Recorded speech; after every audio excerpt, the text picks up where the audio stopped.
manolotra ny arahaba ho anao mpanaraka fandaharana fantariny marina ny tenako a, ary tsy adino ihany koa ny makasitraka ny MCTV izay mikarakara n'izao fandaharana izao. Ny loha hevitra izay fampizarana amintsika androany dia hoe tsy misy ny afo fandiovana, tsy misy ny afo fandiovana. Jesosy dia tantarana lehilahy anankiroa ao amin'ny Lioka 4:40 dia Lazarosy sy ilay mpanan-karena ratsy fanahy. Rehefa samy maty ireo lehilahy anankiroa ireo dia Lazarosy dia nivantana teo an-tratrin'ny Abrahama tany am-paradisa, fa ilay mpanan-karena kosa dia nijaly tao amin'ny fiainatsitana tao amin'ny elo. Ao amin'ny Lioka 4:40 ny 2:20 sy ny 7:20 misy an'izay fa asaiko manokana mihitsy ianao mba hamaky ny Lioka 4:40 mba hahafahanao mahazo tsara n'ilay tantara. Izany hoe rehefa samy maty ireo lehilahy anankiroa ireo, ny anankiray dia nivantana tany am-paradisa, ny anankiray kosa nivantana tany amin'ny elo. Ny elo moa dia toerana izay misy ny fanandro olona very ho mandrakizay. Izany hoe ny olona zany rehefa tonga any amin'ny elo dia tsy misy intsony ny fanantenana ny amin'ny famonjena ny olona iny, fa efa miandry ny fitsarana ho fanameloana mandrakizay ny olona anankiray rehefa tonga any amin'ny elo. Ny tenin'Andriamanitra ao amin'ny Mateo 10:20 dia milaza hoe aza matahotra ozy izy an'izay mahay mamono ny tena nefa tsy mahay mamono ny fanahy, fa matahora an'izay mahay mahavery ny fanahy sy ny tena any amin'ny elo. Ilay tapany farany tiako tsipiana hoe matahora an'izay mahay mahavery ny fanahy sy ny tena any amin'ny elo. Izany hoe ny elo zany dia toerana ho an'ny olona izay very, ka ny olona izay very zany rehefa tonga any amin'ny elo dia tsy misy intsony ny fanantenana mety mbola ahafahany tonga voavonjy. Tsy misy intsony zany ny karazana ohatrany hoe délibération, fa rehefa very any amin'ny elo ny olona anankiray dia miandry ny fitsarana ho any amin'ny fanameloana mandrakizay izay. Ka tsy misy zany ny toerana anelanelan'ireo toerana anankiroa ireo, fa na ny olona anankiray makany an-danitra na ny olona anankiray mivantana makany amin'ny elo, tsy misy intsony ny toerana izay akoatran'ireo izay mety hoe ahafahan'ny olona efa maty mandray fanadiovana, mandray purification na purgation. Tsy misy zany izay toerana zay raha araka ny tenin'i Jesosy ao amin'ny Lioka 4:40 dia tsy misy zany ny toerana ahafahana mandray fanadiovana na hoe purification ho an'ny olona izay efa maty.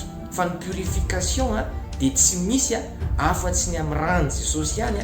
Ny ran'ny Jesosy tokana rery ihany no afaka manao purification ny fahotantsika.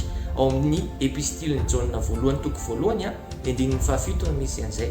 Ny ran'ny Jesosy ihany no afaka manadio ny petipetina, ny tsy fahamarinana sy ny fahotantsika rehetrarehetra rehefa mibebaka ny olona anankiray amin'ny fahotany, ary rehefa miaika izy ka mino ny asa-pamonjena izay nataon'i Jesosy teo amin'ny hazo fijaliana ary mandray an'i Jesosy ho toy sy mpamonjy ny fiainany, dia mirotsaka aminy ran'ny Jesosy manadio azy ho afaka amin'ny fahotany rehetrarehetra. Izay ihany ny fomba tokana ahafara mandray an'ilay purification sy ilay purgation avy amin'ny ran'ny Jesosy.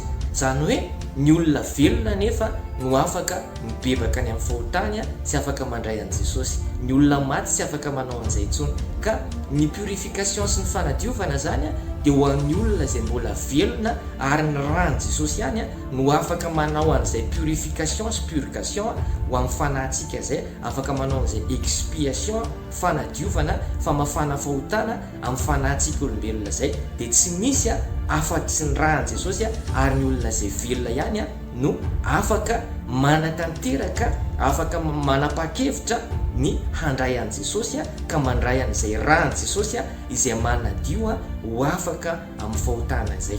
Isika olombelona dia nomen'Andriamanitra tombontsoa lehibe ny afaka misafidy. Io fahaizana misafidy io dia fahafahana misafidy io dia anisan'ny tombontsoa lehibe izay men'Andriamanitra antsika. Ka afaka misafidy tsika zany ny zavatra tsara, ary afaka misafidy koa tsika zavatra ratsy. Andriamanitra nefa ao amin'ny Deutéronomia 3:10 dia milaza izy hoe indro aho izy miantso ny lanitra sy ny tany ao an'io vavolombelona aminareo, fa efa napetrako ny lohanareo ny fiainana sy ny fahafatesana ary ny fitahiana sy ny fanozonana, nefa mividiana ny fiainana mba ho velona ianareo. Izany hoe misy safidy zany eo anoloantsika, misy ny fiainana dia misy ny fahafatesana, ary misy koa ny fitahiana dia misy ny fanozonana. Fa Andriamanitra nefa dia mbola mananatra hoe mamporisika atsika hoe mifidiana ny fiainana mba ho velona ianao. Io zany dia midika hoe Andriamanitra dia tsy afaka mamorse atsika, tsy afaka maniry atsika ny safidy Andriamanitra, na dia tian'Andriamanitra ho vonjena aza zao tontolo izao, ary zany mihitsy nahatongavan'i Jesosy teto ambonin'ny tany nomen'Andriamanitra ny zanany natokana Jesosy Kristy mba ho faty noho ny amin'ny fahotantsika mba hamonjena n'izao tontolo izao. Ka tian'Andriamanitra ho vonjena mihitsy izao tontolo izao rehefa disponible ny famonjena n'izao tontolo izao tamin'ny alalan'ny nahafatesan'i Jesosy teo amin'ny azo fijaliana. Tsy midika nefa hoe voavonjy izao tontolo izao fa zao ny olona izay misafidy ny hino ny asa-panavotana sy ny asa-pamonjena nataon'i Jesosy irery ihany ka manapa-kevitra ny handray an'i Jesosy ho tombo sy monjy ny fiainany izay no afaka handray ny famonjena. Ary tsy afaka teren'Andriamanitra ny olona tsiraray avy handray an'i Jesosy. Tsy afaka teren'Andriamanitra mihitsy ny olona rehetrarehetra hino an'i Jesosy, fa safidy ny olona tsiraray avy izay finoana sy fandraisana an'i Jesosy. Andriamanitra dia mamporisika amin'ilay Deutéronome vakintsika teo fa mifidiana ny fiainana mba ho velona ianareo izy. Inona ilay fiainana? Jesosy ilay lalana sy fahamarinana ny fiainana. Ny fiainana zany dia ny fisafidianana an' Jesosy ho tompo sy ho mpamonjy ny fiainantsika. Tokana ihany ny fiainana, tokana ihany ny lalana azahoana sy andovana ny fiainana mandrakizay dia Jesosy Kristy irery ihany, satria Jesosy ihany ny lalana tokana makany amin'ny ray. Tsy misy makany amin'ny ray, tsy misy afaka makany an-danitra raha tsy amin'ny alalan'i Jesosy. Ary tokana ihany izay lalana makany amin'ny fiainana mandrakizay izay. Dia ny olona velona nefa no afaka misafidy, ny olona velona ihany no afaka mandray an'i Jesosy. Zay mahatonga ny tenin'Andriamanitra ny mpitory-teny toko 7:4 milaza hoe ho an'izay mbola velona hozy izy dia misy antenaina hozy izy.